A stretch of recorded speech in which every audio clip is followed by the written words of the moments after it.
насилието над жените. Ако жените са свободни и светът ще бъде свободен.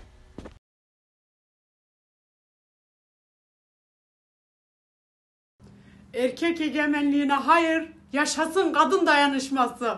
Yaşadığımız şu günlerde Mirabel kardeşlerden aldığımız mirasın takipçisi olacağız.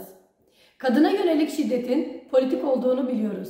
Ve bu sebeple kadına dair uluslararası sözleşmeler ve beyannameleri korumak, etkin kılmak için birlik ve tek vücut olmamız bilinciyle kadın kırımına karşı özgür toplumu savunma zamanıdır diyoruz. Kadın devrimine olan inancımızla devrimci selamlar. Jin Jiyan Azadi. Kadına şiddete hayır. Kadın özgürleşmeden dünya özgürleşemez. Kapitalizm öldürür, kadın dayanışması yaşatır.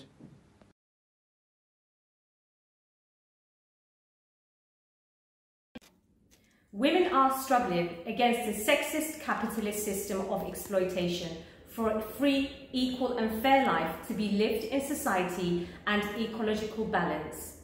From Kurdistan to Chile, from Poland to Sudan, from Iran to the United States, from India to Europe and to Turkey, everywhere around the world there are continuous acts of resistance against domination of the female body, against the harassment and rape, demanding accountability for the massacre of women and for the disregard and abuse of rights. Let's add strength to our power and volume to our voices. Jin Jiyan Azadi. Jin Jiyan Azadi.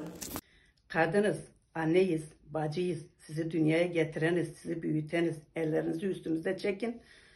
Kadına şiddete hayır. Am jinin, am dena, am huangın, maunna dönne, maun karkarın.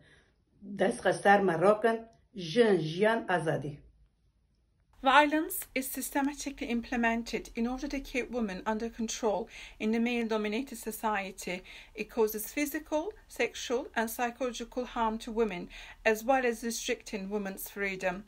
Violence against women is not a type of violence caused by uncontrollable anger, but is a social problem caused by gender inequality arising from unequal power relationship. In the family, women who want equality and rights are subject to husband violence, while organized women who want rights and on the social level are subject to state violence. International Day for the Elimination of Violence Against Women is a significant global observance.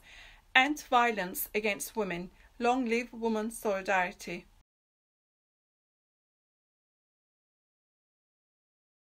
Gelenek, töre, namus gibi nedenler ile kadına yapılan şiddet meşrulaştırılamaz.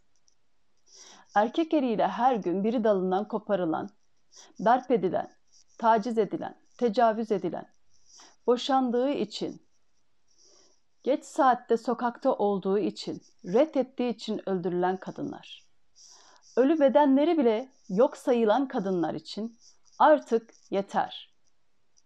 Şiddeti, cezasızlığı, şüpheli ölümleri ve kadın cinayetlerini durdurmak için İstanbul Sözleşmesi'ni uygulat. Bizim bedenimiz bizim kararımız. Eril zihniyetinizi ve ellerinizi bedenimizden çekin.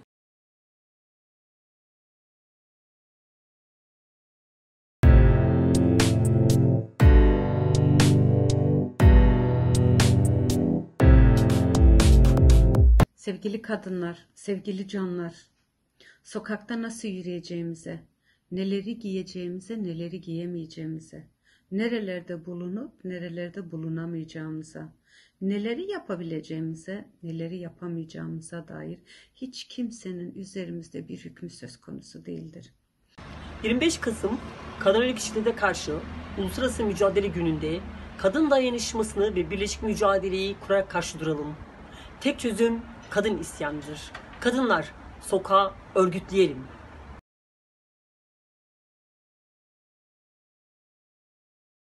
Gücümüzü şiddet, hor görme, ezme, incitme, katletme yerine akla, bilme, ilime, insanca yaşamaya harcamalıyız.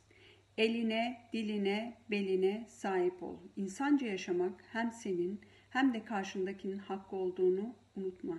Dünyanın her yerinde kadına uygulanan şiddete hayır diyorum. Savaş burada! Özgürce